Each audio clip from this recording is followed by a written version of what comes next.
Hey, what's up, brothers? What's up, Facebook? Mike, your mentor here, coming to you. Sorry for the late live tonight. Been gone most of the afternoon working on that girl Felicia at Monty's Mustang shop. Good news is we got her started. We even took her for a couple test drives. Now we just got to get some of the idle and the throttle and stuff. Uh, Calibrated, whatever that stuff looks like. I let Monty handle that, but it's quite the night. So yeah, getting done with that.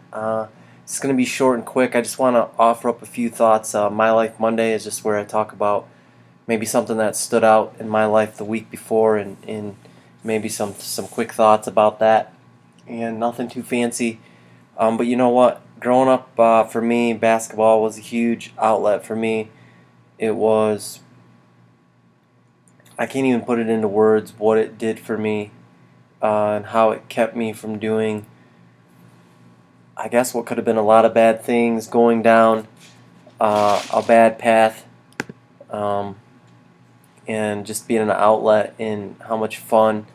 But what's interesting to me is when I was growing up, 3-on-3 was huge. Like, right, we had the Gus Macker, and there would be thousands and thousands of people there. Gus Macker still draws a pretty good crowd, and so do some of the other 3-on-3s, but it's nothing like it was when I was coming up. I mean, that was kind of the heyday of things. And it's interesting being on this side now, having an older perspective. So this weekend I played in a 3-on-3 tournament with some younger guys who asked me if I would play. And it's funny, every time I do this, I come back and I swear I tell myself it's the last time I'm going to do it, because it's just a long day, it's hot, it just takes a lot out of your body, just grinding and bumping like that. But there's something inside of me that has a hard time letting it go. Not so much as others. I've calmed down a lot over the years, and pretty laid back until I get mad. Then the lion comes out, and I tend to play a lot more harder and serious. But I bring this up, right? So in this 3-on-3 tournament, it's something that's quickly becoming a pet peeve of mine, and it's extremely frustrating. And I don't know if there's an answer to it, but I've noticed it quite a bit over the last couple of years because it seems to grow. So when I was coming up, and you played with older guys, you gave them respect. Now, there's this whole thing about respect is given versus respect is earned, and all that, and I'm not here to debate that or tell anybody which way is the right way. But coming up, those guys gave you or showed you respect, and you showed them respect. It was mutual, and you didn't say anything to them unless they said something to you first. And even there's you'd be pretty hesitant to say something to an older guy unless you were backing it up with the basketball, right? Letting the basketball do the talk. Then you might be a little more loose with your language. But I mean, it's crazy the crap kids talk these days uh, with playing. I mean, before a shot is even up, before a dribble is even taken, the amount of junk and trash that is talked by the other person is, or by the people on the court, is just crazy. It just blows my mind. And I'm not talking about like harmless trash talk. I'm talking about blatant four-letter word disrespect that comes out of people's mouths. And it was so prevalent this weekend with just about every team we played except the team in the semifinals and the team that we played in the finals. Um, those games were fine. Everybody, we knew the guys we played in the finals, so there was that respect there. But we played some younger kids in the semifinals. But I mean, those kids were so respectable, so nice, and I just want to give a shout out to them. I don't know if they'll ever see this, but they're going to be seniors, and one's going to be a junior at Wyoming High School. And they're great players, and they're just great kids. But other than that, it's like every game we played, all the whining, all the complaining, all the swearing, and just the lack of integrity was unbelievable. You know, we had a series of a couple plays. One play where a kid called me for an illegal screen. My motto's been like, you know what? I don't care. If you're gonna call a foul, you're gonna call a foul. If you're gonna call some other call, you're gonna call a call. It's just on to the next thing. No big deal, right? And so he called this illegal screen, and then literally like 2 plays later, they had this big kid on their team. Really nice kid. Found out that he's got like 5 Division I offers to go play football. I mean, he was a massive kid. He was like 6'6", like probably like 250. I mean, he's a big boy, but not really cut out for basketball. He's just a big body, and you could tell he was still learning how to use it.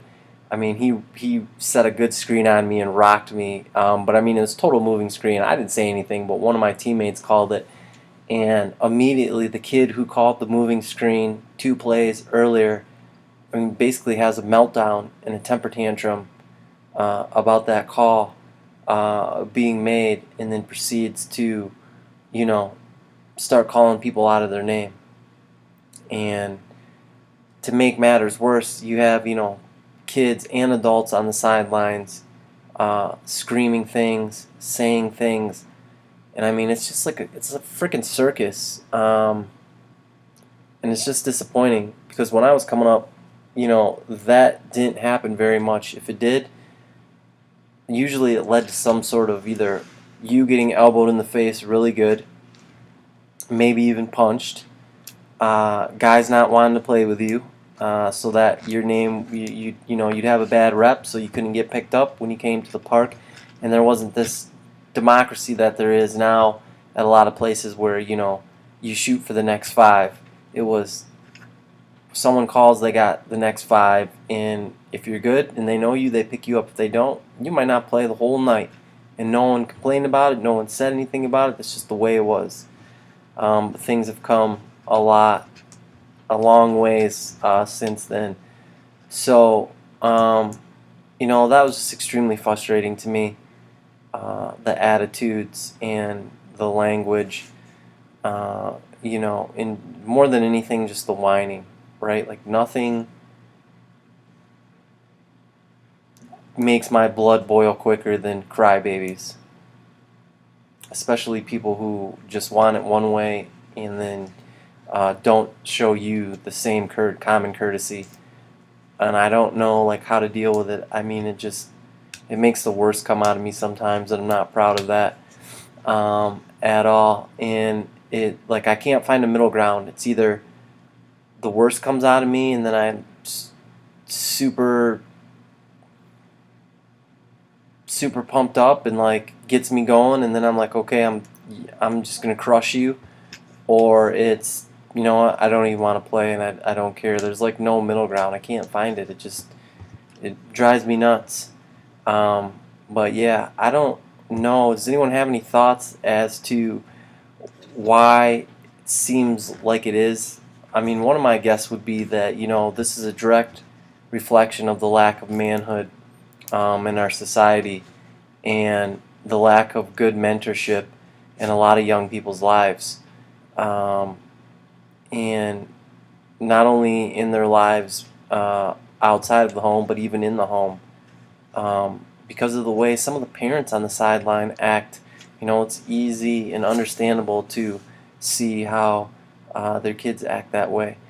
And then, you know, to top it all off, the just blatant disrespect for the people who were kind enough to put on this tournament and make it super affordable. I mean, it was literally like $10 a person, right? And normally they're like 30, 35, 40 bucks. And these kids, I just remember this particular group of kids after they lost, you know, one of the guys who was helping organize the tournament, they were just telling him what a crappy tournament it was, and how it sucked, and they were never going to come back, and this and that, just because they lost the game, right? It's just, I don't know, just ridiculous. It's frustrating at times, especially since I do deal with quite a bit of youth. I just need to, I don't know, have God soften my heart towards those kind. And I don't know, I just get this block. It's like if you don't want to do anything to improve yourself, if you don't want to do anything to uh, put yourself in a better position to learn and to maybe respect somebody older that's trying to show you something or tell you something, I got no time for you. And I don't know, sometimes I feel like maybe that's too cruel. I don't know, I wrestle and I struggle that in my mind because I want to be quick to just cut those type of people out of my life because I don't want to have the patience or the time for them. If if you're a go-getter and you're trying to go to the next level and do something with your life and make your life better, then great. I'll come alongside you and I'll lift you up and I'll push you and I'll encourage you and I'll share the shirt off my back with you. But if you're just going to complain and not do anything to try to make the situation better yourself, I don't know why. My fuse is real short for those types of people. So that's it pretty much for My Life Monday. Just wanted to share that with you guys. It's been bugging me really the whole weekend, and every time I continue to play in these tournaments, I deal with that, and literally it makes me want to just hang up my shoes and not play anymore. It gets that frustrating. When I was talking with one of the other guys I played with, who's probably about 12 years younger than me, about that, and he's a pretty wise guy himself, and he had some good thoughts about it as well. But that's kind of his generation, and things that they deal with. And it's funny to see as we continue to move forward in the future, if we don't make a change as men together and start to do something with our youth and mentoring them and discipling them and showing them what it really means to be a man, this stuff is just going to continue to get worse. That divide is going to continue to grow, and easier said than done, right? And I'm just as responsible for that as anybody else. So just want to share those thoughts with you. Interesting to see. If you have any comments, leave them down below this video, and we'll see you guys tomorrow for Tuesday Thoughts. Have a good night.